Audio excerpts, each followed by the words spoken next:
Looking for my mark. That's my mark. Hi, everybody. How are you? How are you? My name's Joe. What's your name?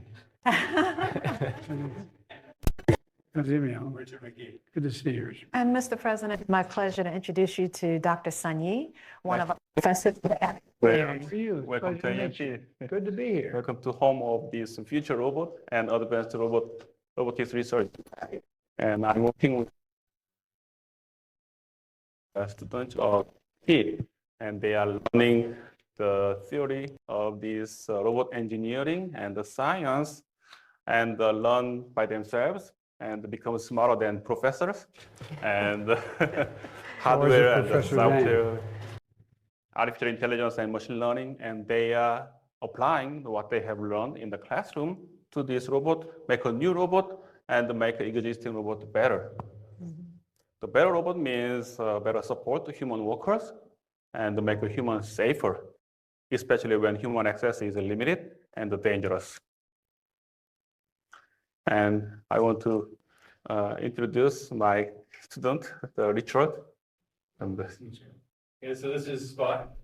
We're using Spot at A&T for research for applications such as the inspection and interior of a pipe.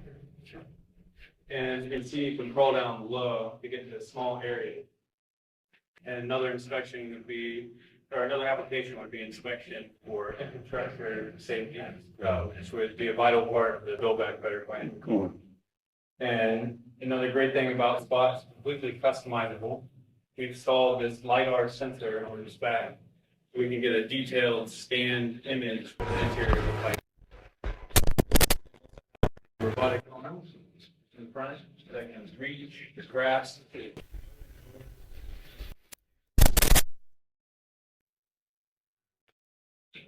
And it's not going to replace people, it's only going to enhance the ability to do it.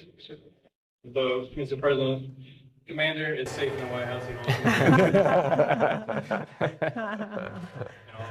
Head over to Nuclear, he's controlling it.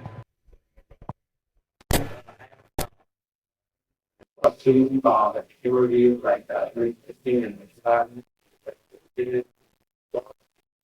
We usually speak of the unit or like it. Then for tenders for those people, for example, the broadband. That's hospital.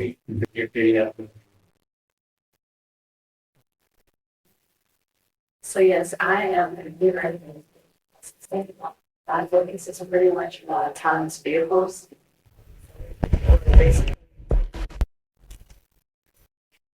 Explaining it for no hand interaction. I'm a people side is a should be a example of how they can use space. Let me say, you're an undergraduate? Jeez. Undergrad. It's impressive. Impressive, yeah. And that's I've, it's very common here at our university that undergrads and grad students work on projects because we find that it's valuable on all levels. It gives them a way to apply the knowledge that they learn in the classroom and really create new things. And the AI and machine learning that is involved in SPOT really does have applications to manufacturing and so many other areas, including autonomous vehicles. Undergraduate and graduate. And because this is basically the combination of the mechanical and electrical, computer science, and human factor industrial engineering. So we are collaborating all together in the interdisciplinary research team. Absolutely. well, the work you're doing is important, and it's happening all across the country. I was up at MIT and at the University of Pennsylvania I used to teach, and universities all across the country. And the most important thing to me is that it's a single future, also employment. Absolutely. And that's what's important, that unlike A&T, a lot of HBCUs don't have the capital to invest in the laboratories. And that's why we've come up with the $5 billion. I started off this when I was vice president. See to it you have the capital because of the jobs. You have the talent, just have to have the opportunity. And there is universities, and there are a whole range. They're not one little box. There's a whole range of universities. And Believe me, I so- bet I've been to more than you have.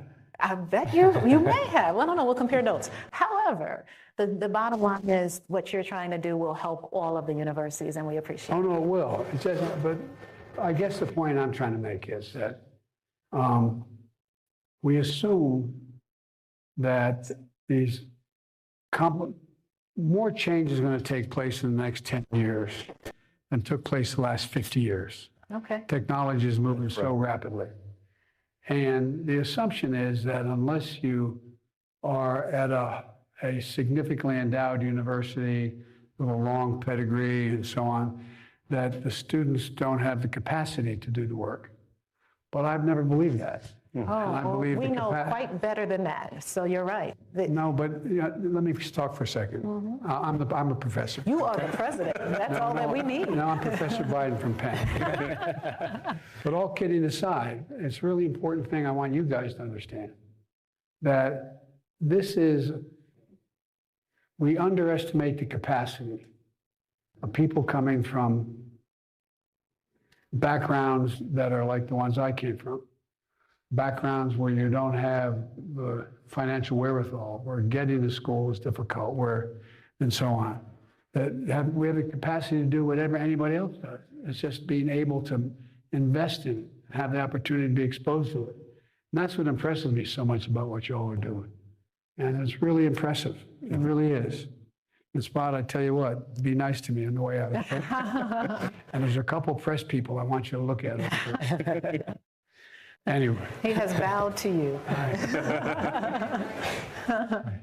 My mother had an expression. She'd say, never bow, never bend, never kneel, never yield.